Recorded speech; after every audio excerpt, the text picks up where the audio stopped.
كأنهن الياقوت والمرجان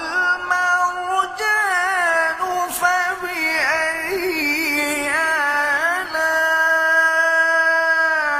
آلاء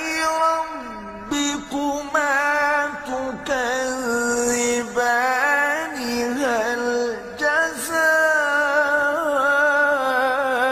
جزاء الإحسان إلا الإحسان فبأي